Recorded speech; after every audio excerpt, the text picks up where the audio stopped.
So there are 17 distinct neighbourhoods in Healdsburg, and only 4 are probably worth buying in. After a decade living here and selling real estate, the winners and losers are crystal clear. I've watched countless families make the same mistakes, overpaying for the wrong neighbourhood, missing the areas with actual investment potential, or buying in a spot that doesn't match their lifestyle at all. In this video, I'm going to break down exactly where to live in Healdsburg. So from the downtown's million-dollar streets to the hidden neighbourhoods where you can still find deals, you'll know exactly what to expect if you're considering buying here in Healdsburg. So let's start with how Healdsburg is actually laid out. Understanding the geography here changes everything about where you'll want to live. I mean, the city centres around the plaza, which most people know. That's our heartbeat. It's this perfect square with a gazebo right in the middle, surrounded by tasting rooms, surrounded by restaurants and boutiques. And then from there, downtown spreads out in a sort of grid pattern. You've got Plaza Street, Matheson Street, you've got Healdsburg Avenue running north to south, and then Centre running across with the various different boundaries. When people picture Healdsburg, they're picturing this type of area. But the city isn't just downtown. You've got east of the plaza, you've got Fitch Mountain rising up with winding roads and hillside homes, some of which are on the river. And then north of downtown, there's this collection of neighbourhoods that locals called the Lanes, which is Florence Lane, Josephine Lane, that whole area. I mean, they're close enough to walk to the plaza, but you just get a lot more for your money there. And what makes Healdsburg's location so compelling? Well, we sit at the convergence of 3 major wine valleys. You've got Alexander Valley, Dry Creek Valley, and the Russian River Valley. And when I show you the actual real estate numbers later, you'll see why this triple valley access creates such a pricing advantage over single valley towns like St. Helena. And think about that for a second. You can taste 3 completely different wine regions without driving more than 15 minutes. I mean, you just won't find that anywhere else in California wine country. And we're also right on Highway 101, and that's huge for commuting. People always think Sonoma's a lot closer to San Francisco, but now that the Narrows project is completed, Healdsburg's actually pretty close. So from downtown Healdsburg to San Francisco, you're looking about 60 plus miles, roughly an hour and 20-minute drive without traffic. To get to Sonoma from San Francisco, you've got to go on Highway 37. That road is terrible for traffic. I mean, it backs up every single day during rush hour. So even though Sonoma looks closer on the map, Healdsburg often actually beats it on drive time, especially when you take into account traffic. But let me break down the main hubs you need to know about Healdsburg city living. The downtown is obviously the centre of everything. That's where you'll find restaurants, the wine tasting, and the shopping. We've also got what I call Midtown. That's the area along Healdsburg Avenue heading north up towards Parkland Farms. And then, of course, we've got Parkland Farms itself on the north side of town. That's our main family subdivision. I mean, if you're looking for that classic suburban feel, that's your spot. So how are the cities laid out? Now, understanding how Healdsburg are organised will completely change how you search for homes here. Let me walk you through each area the way locals actually think about them. So you've got the plaza and the immediate downtown area. This is the historic district, and this is definitely the premium territory. We're talking about streets like Tucker, Matheson, Hayden, North Street. These homes are all within a really short walking distance of the plaza. You can stroll out to dinner, hit the farmer's market on Saturdays, grab coffee without ever jumping in your car. The trade-off, you're looking at $1.5, probably $2 million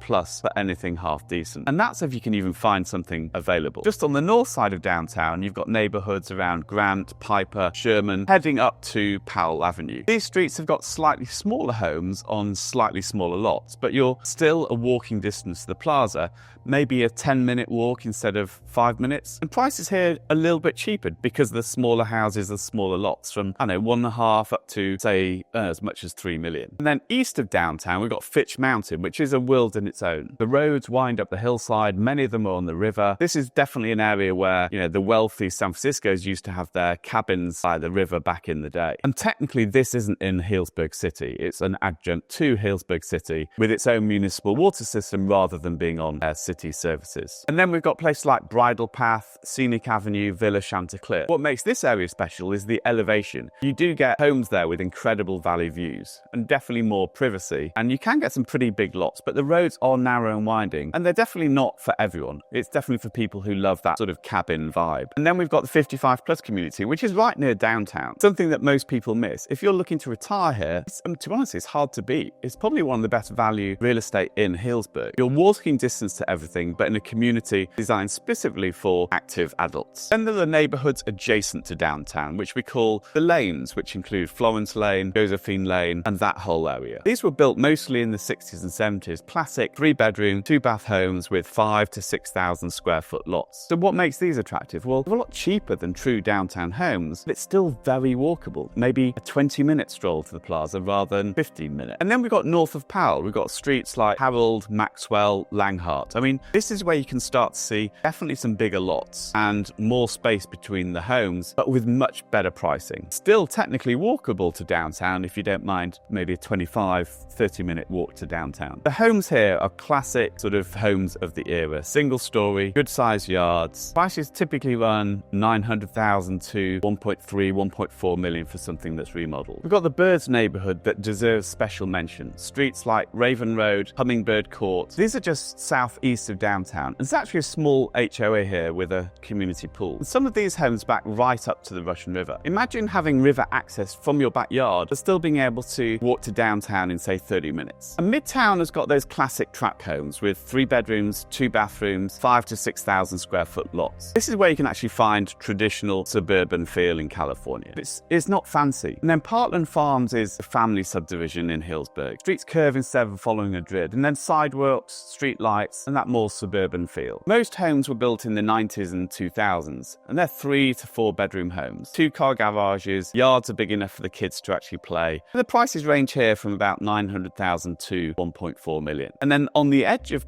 town, near Parkland Farms, you've got custom home territory, places like Clear Ridge, Meadow Walk Lane. These are typically half-acre to acre lots, and homes built to specific owner requirements back in the day. So where you should live in Healdsburg, I mean, it completely depends on what you're trying to accomplish. Let me break this down by buyer type. For retirees, if you're retiring to Healdsburg, you've probably got 3 main strategies that might actually work. First, that 55-plus community I mentioned. You're literally a 20-minute walk to the plaza, but you're in a community where everyone's in the same stage of life. I mean, they've got clubhouse, there's actually 3 little communities, they've got organised activities, and the homes are designed for, older people, single level, generally 2-bedroom places. And the prices run from $800,000 to, 1.2 million. The second option, downtown walking with amenities, particularly the Foss Creek condos. There's no yard maintenance, you can walk to everything, perfect for retirees who want to travel and lock up and leave without worrying about anything. And these typically run $800,000 to, say, $1 million.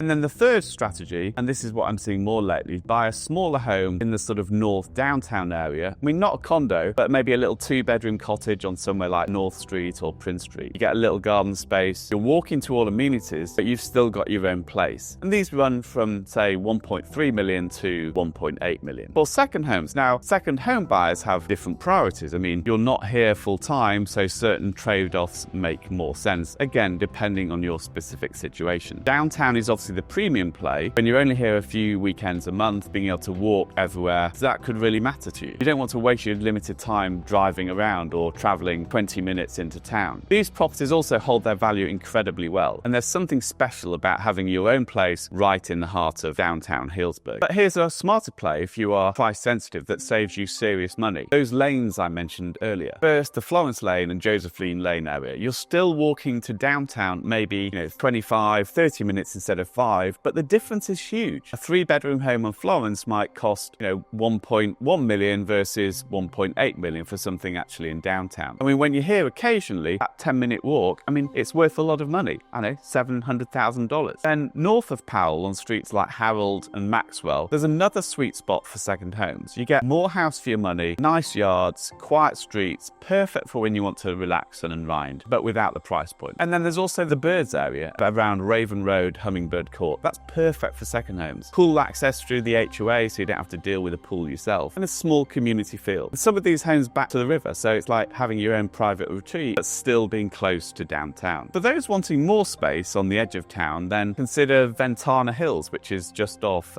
Chiquita, or Coglan Drive and Revel Road near the golf course. And then you've got Benjamin Way and Samantha Court near sort of North Fitch Mountain Road. These areas give you that wine country feel, bigger lots. Some of them have views, but you're still pretty close to the downtown area. And I mean, if you're open to being outside city limits, then obviously you've got the whole of Dry Creek Valley or Alexander Valley, or even Chalk Hill Road, although that's 20-25 minutes away from Healdsburg itself. I mean, you get a gorgeous vineyard estate, but again, you're now quickly looking at over over $2 million properties for those locations. So what about if you're looking at investments? So Healdsburg requires definitely a good understanding of the rental landscape, since the rules here are very specific. But there are some really good opportunities. Downtown properties are definitely the gold standard for long-term investments with really strong appreciation potential and high demand from buyers when you're ready to sell. I mean, downtown real estate has been one of the most consistent performers in Sonoma County over the past decade. And Parkland Farm offers also interesting opportunities, especially with the homes with an ADU, to get that additional income. And the city makes it really easy to build ADUs now, as it does in most cities around California. It's a smart way to maximize your property's cash flow potential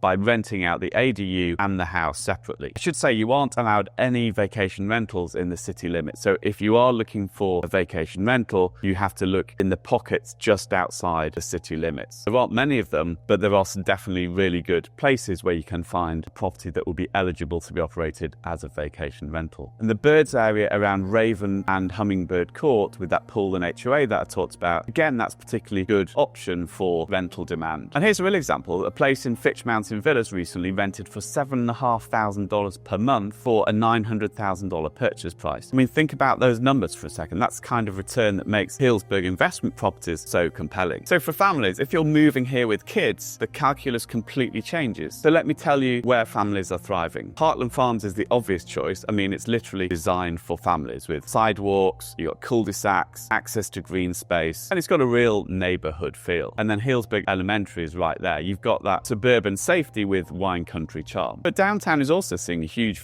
influx of tech worker families. I mean, these are families where parents work remotely for Bay Area companies. They want their kids to have that small town childhood, walking to get ice cream, knowing the shop owners. If you can afford downtown, 2, 3, 4 bedroom places, it's an incredible place to raise kids. Just north of Powell on roads like Langhart, this is a sleeper pick for families. You got bigger yards than Parkland Farms, quieter streets, still great for kids. And those neighborhoods have got that classic family feel. Kids ride bikes between the houses, parents know each other. And then you've got places like down by the river on roads like Almond Way, a beautiful street, close to town, but great for kids. They can explore nature, walk to the river, but you're still just 10 minutes from downtown. It's a perfect balance of nature, access, and convenience. So, my complete Healdsburg relocation guide, it's got neighborhood breakdowns, all about the lifestyle and insider tips. And I'll include a link right here below. It's free, it's comprehensive, and it'll save you a ton of research. There's 35 pages of really great information in there. But before I wrap up, let's dive into the actual market. So mid-range homes first. If you're looking for mid-range homes, you should look in the streets on the north end of downtown. Brown Street, Piper Street, those types of streets. These are often slightly smaller homes on slightly smaller lots. Also, there's options just north of Powell on Maxwell and Langhart, another great area where you can just get that bit more for your money, along with the lanes, which I talked about a moment ago. On the edge of city limit, you'll also